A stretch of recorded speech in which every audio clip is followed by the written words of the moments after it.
Before we get into this story, if you're new here, welcome to Crimson Secrets. Hit that subscribe button and drop a comment below. Tell us what city you're watching from. We love seeing where our listeners are tuning in from now. Let's get into it. She adjusted the collar of her coat, checked her reflection in the glass door of the restaurant, and walked in like she owned the floor. She did not own the floor. What she owned was a 15-year-old sedan with a cracked rear bumper, a 2-bedroom apartment, in a neighborhood that the real estate listings had started calling up and coming for 3 consecutive years without any evidence of it actually coming up. And 2 daughters, 4 years old, both of them, who were at this precise moment sitting across from her in a corner booth, debating whether the bread basket counted as dinner. "It has carbs," said the one on the left. "Carbs aren't dinner," said the one on the right. "You don't know that. I know a lot of things."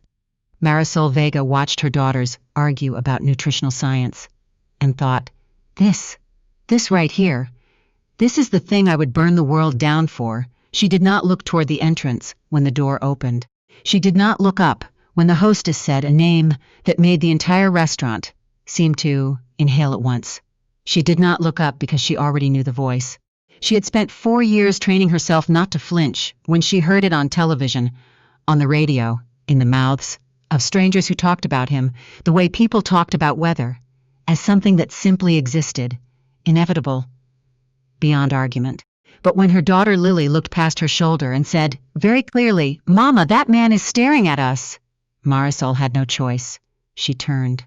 And there stood Callum Ashford.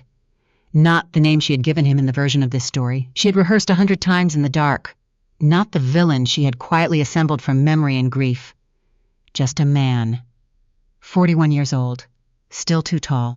Still wearing that particular expression she had only ever seen on him twice before. Once when his father died, and once when she had handed him the divorce papers in the lobby of a building they had both once called home. He was frozen in the entrance of the restaurant. He was staring at her daughters, and Marisol understood, in that precise second, that the 4 years she had spent building a life he wasn't part of were about to become extremely complicated. Here is what you need to know about Callum Ashford before this story goes any further.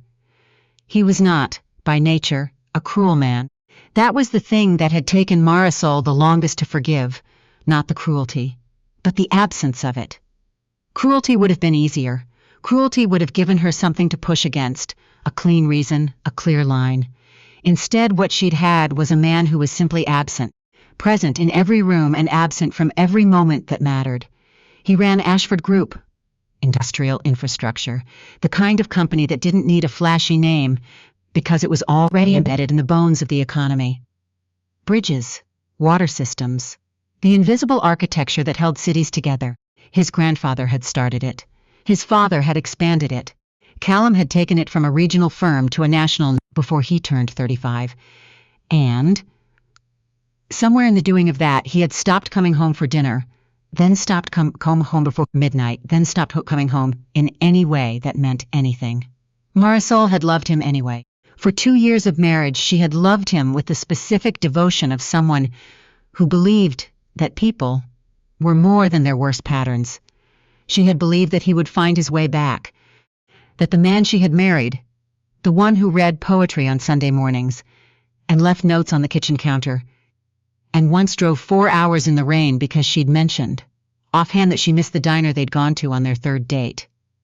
That man was still in there somewhere, buried under the company and the board meetings and the weight of a name that came with expectations attached.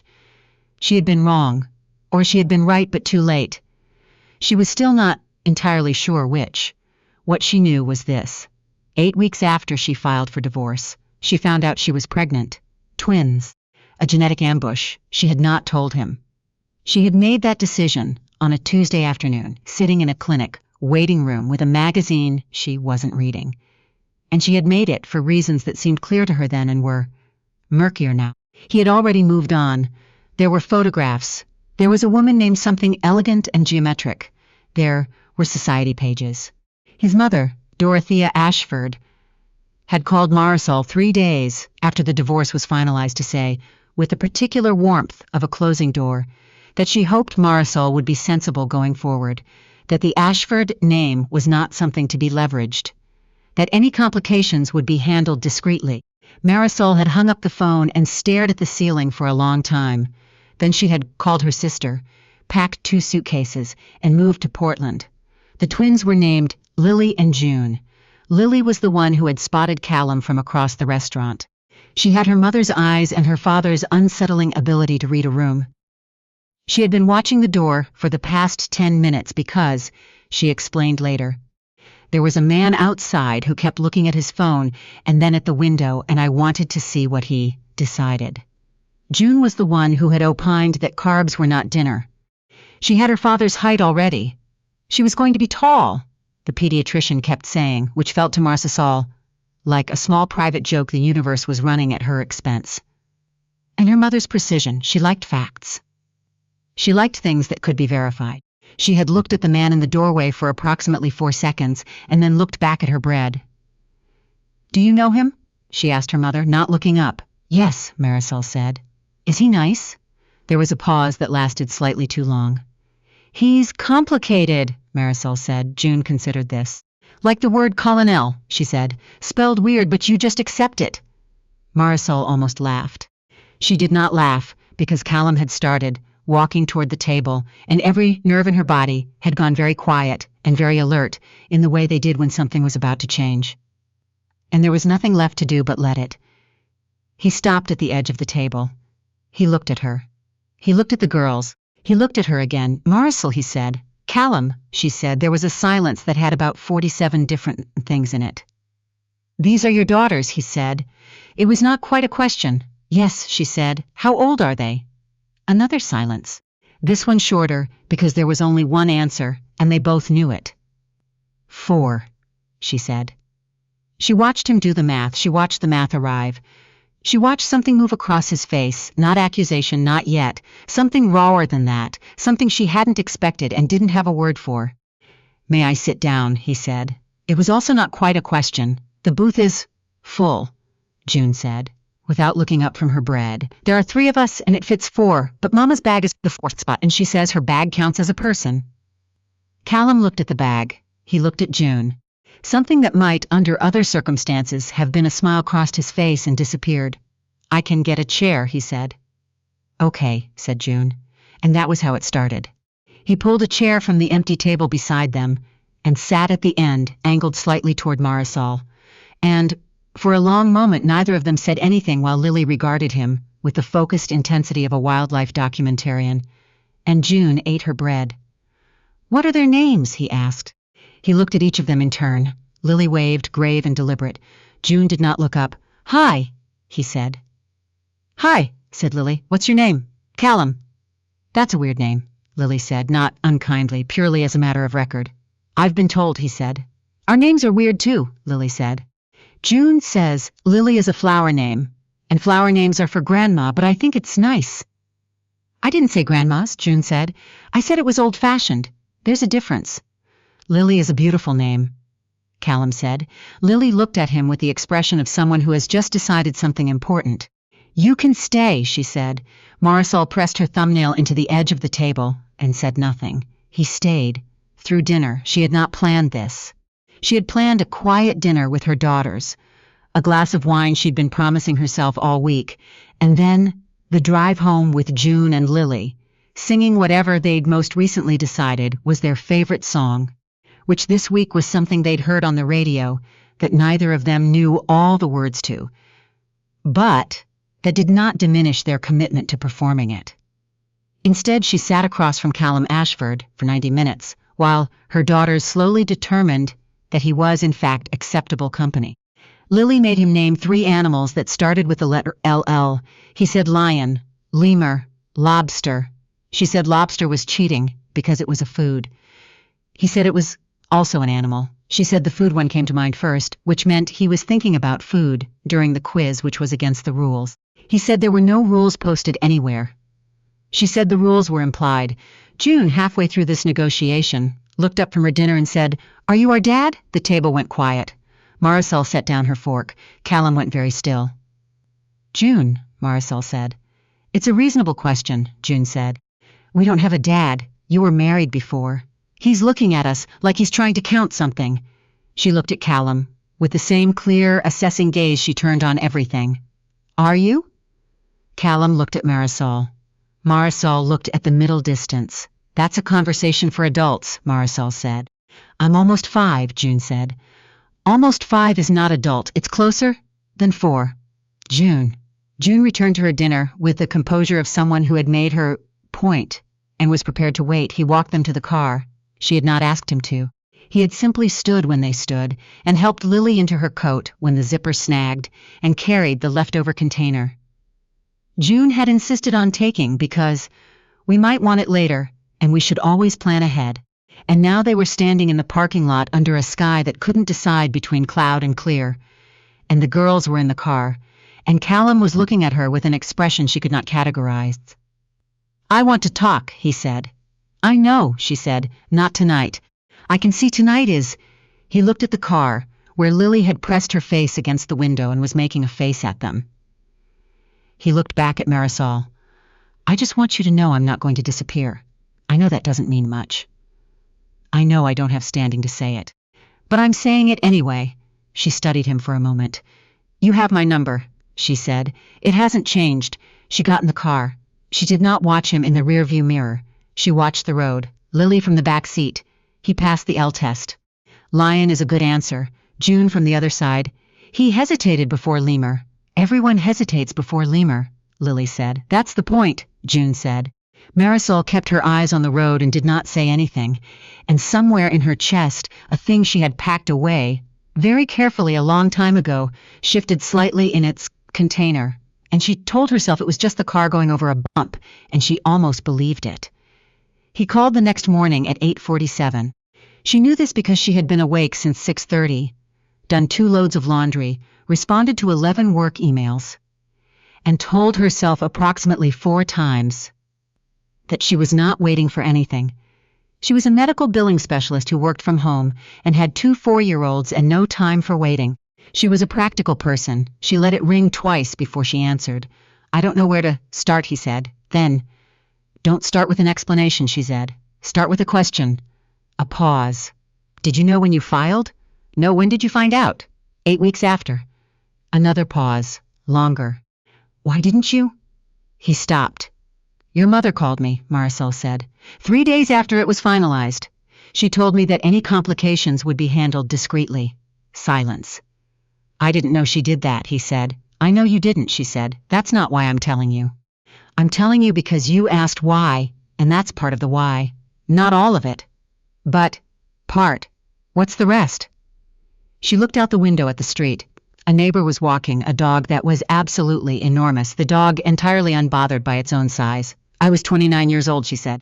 I had just ended a marriage. I was 8 weeks pregnant with twins, and I had $11 in my personal checking account because we had joint finances, and the dissolutions was still intact. Your mother called to warn me off, and I thought, the Ashford family has lawyers.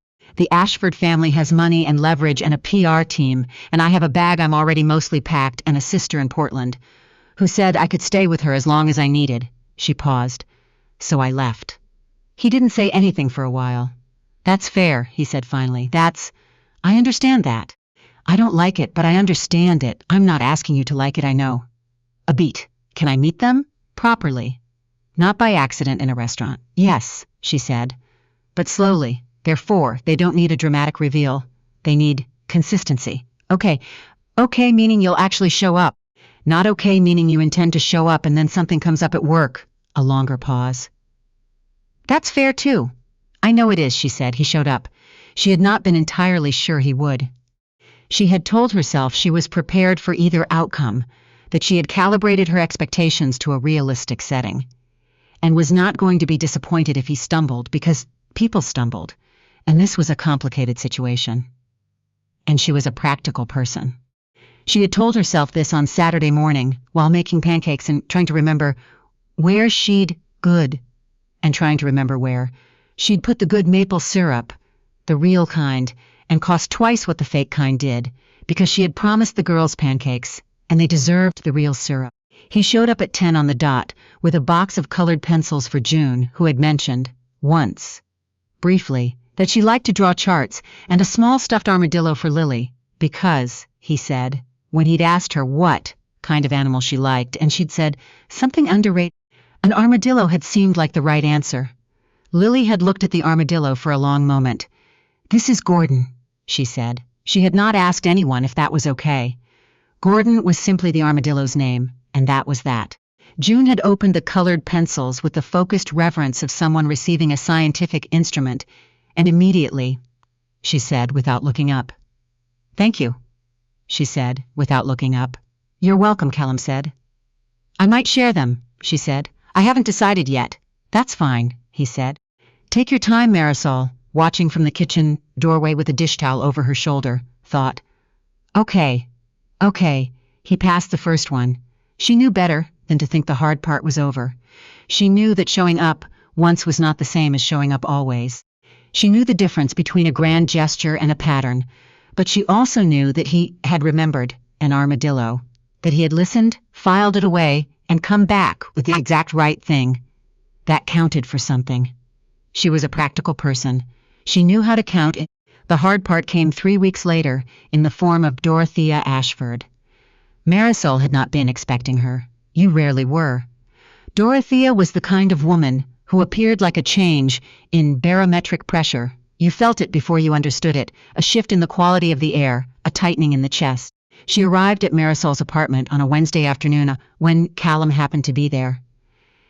Helping June build a model of the solar system for reasons that had started as a school project and evolved, somehow, into a full-scale engineering commitment that now occupied most of the dining table. Lily was supervising, which meant she was standing on a chair and declaring that Saturn's rings were not the right color. The knock at the door was precise, 3 knocks evenly spaced. Marisol opened it.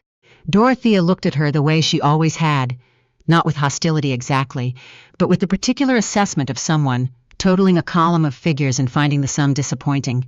"Marisol," she said. "Dorothea," Marisol said. "My son is here, I assume he is. I'd like to speak with him." "And with you." Marisol held the door for a moment. She thought about the $11. She thought about the phone call. She thought about Portland and her sister's couch, and the morning she had sat in a clinic waiting room, alone, because there had been no one else. She opened the door wider. "Come in," she said.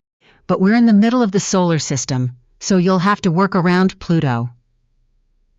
Dorothea sat at the kitchen table like she was chairing a board meeting.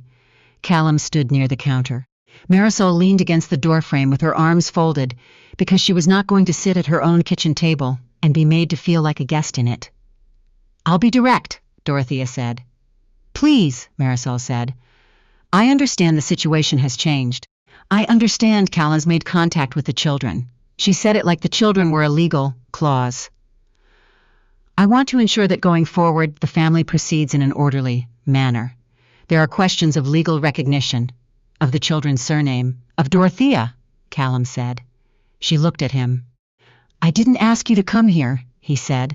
"I'm here as a practical matter." "I know what you are," he said. There was something different in his voice. Marisol noticed it. Flat and deliberate, the way ground is flat when it has been packed down hard. "I know what you did. I know about the phone call." Dorothea's expression did not change. That was the tell. When Dorothea's expression did not change, it meant something had landed. "I made a decision I believed was in the family's best interests," she said. "You made a decision that was in the company's best interests," Callum said.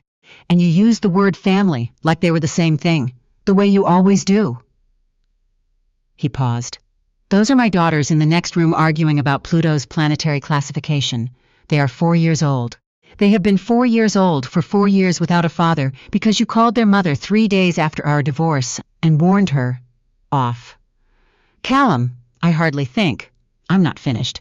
He was quiet for a moment. "You're going to go home.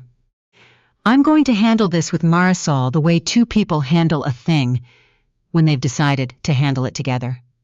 You're not going to call her. You're not going to send a lawyer. You're not going to make any decisions about what's best for my daughters because you have already made one decision about that, and I need you to understand what that cost." Dorothea looked at Marisol. Marisol looked back. "The children's surname," Dorothea said, quieter now. That's between Marisol and me, Callum said, and probably eventually the girls, when they're old enough to have an opinion. From the other room, Lily's voice, Pluto is a planet, June, and I am not changing it. June, it's a dwarf planet and the scientific community has spoken. Lily, the scientific community can stay out of my solar system. Marisol uncrossed her arms. Would you like coffee before you go? She said to Dorothea. It's already made. It was not quite an olive branch. It was not quite not one either, Dorothea considered it. No, she said. Thank you. She stood.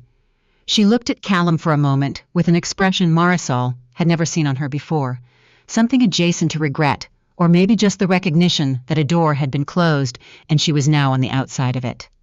She left. The apartment felt different after. Did she go?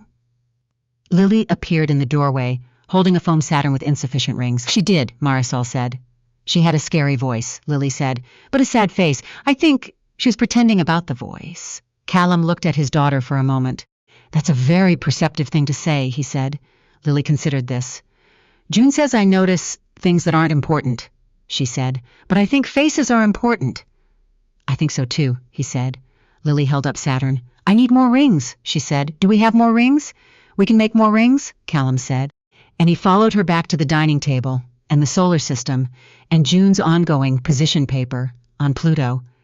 And Marisol stood in the kitchen doorway for a moment and listened to her daughters argue and her daughter's father quietly settle into the noise of it. He was learning. She could see that.